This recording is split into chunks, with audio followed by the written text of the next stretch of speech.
C.S. Lewis wrote something decades ago that pastors have been borrowing ever since. He described God as a dentist, someone who does not stop at the tooth that hurts but keeps going, finding things to fix that the patient never asked about. The image was meant to describe sanctification, growth through discomfort. But somewhere between Lewis's careful analogy and the modern church, the idea mutated. It stopped being about growth and became about destruction. God breaks the man he wants to use. That sentence has been preached to millions, posted in bold font over stock photos of storms, commented under videos of people in pain. And it might be one of the most dangerous things the church repeats without thinking. Last time we named something uncomfortable, that anxiety is not always a spiritual attack. Today, another idea that deserves more than a bumper sticker, because this phrase, God breaks the man he wants to use, is not in the Bible. Not those words. Not that framing. And the way it gets used matters more than most people realize. There is a kernel of truth inside it. Scripture does describe seasons of difficulty that produce growth. James writes about trials producing perseverance. Paul talks about being refined like gold in fire. The Psalms are full of suffering that leads to deeper trust. The idea that hardship can be used by God, shaped, redirected, redeemed, is biblical. That part is real. But there is a difference, a critical, life-altering difference, between God using difficulty and God causing destruction, between being refined and being demolished. And the phrase God breaks you erases that distinction entirely.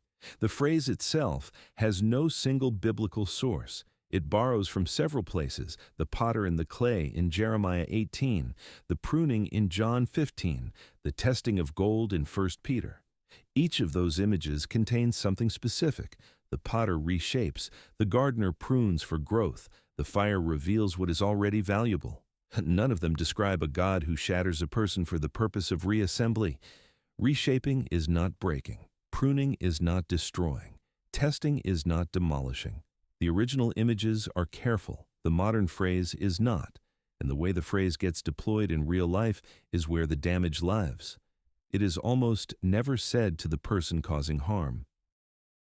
It is said to the person being harmed. It is said to the wife in a destructive marriage, God is breaking you. It is said to the employee being exploited by a ministry, God is refining your character. It is said to the teenager being controlled by a parent, God is preparing you through obedience. In every case, the pain is relabeled. And once the label says God, the exit door locks. When someone is going through pain, loss, failure, betrayal, illness, and a well-meaning friend says God is breaking you because he wants to use you, something shifts. The pain becomes sacred, untouchable, unquestionable. Leaving the situation becomes disobedience. Asking for help becomes a lack of faith. Setting a boundary becomes resisting God's plan. And the person, instead of protecting themselves, endures. Not because they have assessed the situation and chosen to stay, because they have been told that leaving would mean rejecting what God is doing. That framework, pain as divine curriculum, can be beautiful when it is voluntary and honest. It becomes horrifying when it is imposed from the outside to keep someone trapped. There was a woman who stayed in a marriage for 7 years, past the point where it became destructive. Not difficult, destructive. Verbal cruelty, isolation from friends and family, a slow dismantling of her sense of self. And every time she went to her church for help, the response was consistent: God is refining both of you. This is a season. He is breaking down the old to build something new. Hold on. She held on for 7 years until a counselor, not a church counselor, a licensed therapist, said something that stopped her cold. What if this is not refining? What if this is just breaking? And the difference between those two words, refining and breaking, was the difference between staying and leaving, between surviving and collapsing. Not because refining is not real. It is. Not because God does not use hard seasons. Sometimes that is exactly what happens. But refining has a direction. It has a purpose you can eventually see, even if only in hindsight. Refining produces something stronger. Breaking just produces pieces. And the way to tell the difference is not theology. It is fruit. Is the difficulty producing growth, patience, depth, clarity? Or is it producing fear, silence, shrinking, disappearance? Those are not the same process. And calling them both God's plan is not faith, it is negligence.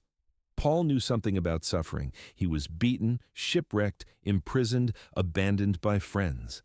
And in 2 Corinthians chapter 4, verses 8 and 9, he wrote something precise. We are hard-pressed on every side, but not crushed, perplexed, but not in despair, persecuted, but not abandoned, struck down, but not destroyed. Read the structure. Every phrase has a limit. Pressed, but not crushed, struck, but not destroyed. Paul is not celebrating suffering. He is drawing a line. There is a boundary between what faith endures and what breaks a person beyond repair. And Paul is saying God keeps us on the right side of that line.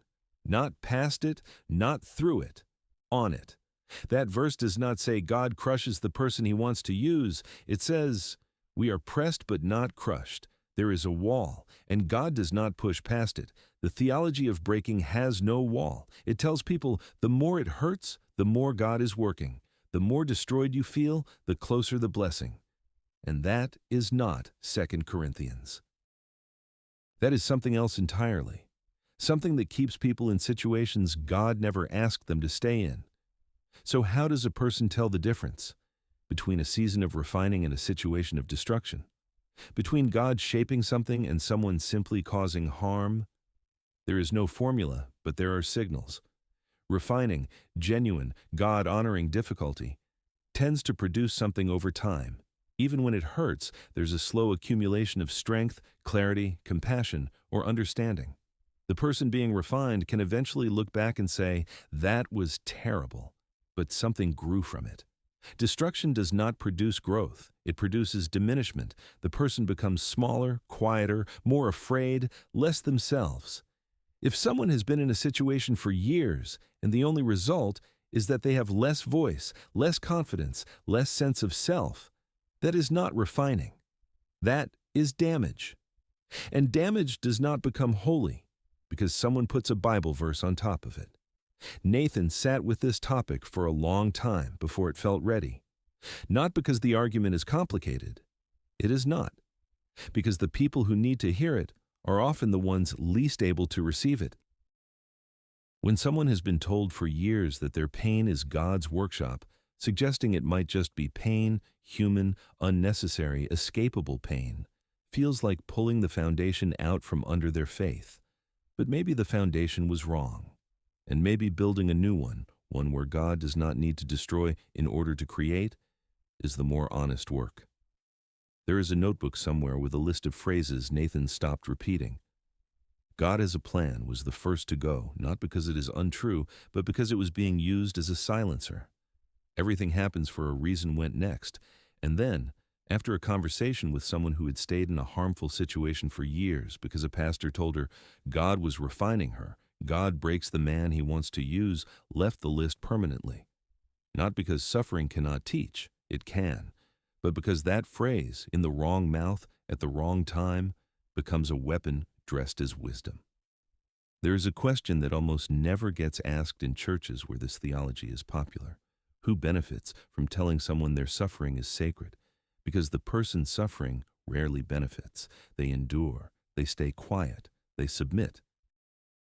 But the people around them, the spouse who is not challenged, the pastor who does not have to intervene, the community that does not have to get uncomfortable, they benefit from the silence. And when theology produces silence in the face of harm, it is worth asking whether the theology is serving God or serving the people who quote it. Not all suffering is sacred. Not all pain is preparation. Sometimes pain is just pain. And the most faithful response to it is not to endure it quietly while calling it God's will. Sometimes the most faithful response is to stand up, walk out, and say, this is not what God looks like. God refines, God shapes, God walks with people through valleys, but God does not break the people he loves and call it a gift. If someone is using God's name to keep another person broken, that is not love, that is control. This has been a month of questions. What happens when God goes quiet? What happens when the problem might be closer than expected? what prayer looks like when words fail, whether doubt disqualifies or deepens, how a verse changes when read in context, what the Spirit actually produces, whether anxiety deserves compassion or exorcism. And now, whether pain is always a plan or sometimes just a wound that needs tending. None of these questions have neat answers. That was never the point. The point was to say them out loud. Because questions that stay silent do not disappear. They just get heavier. Sit with that. There is more to explore, more questions that deserve honesty, not slogans. This is just the beginning.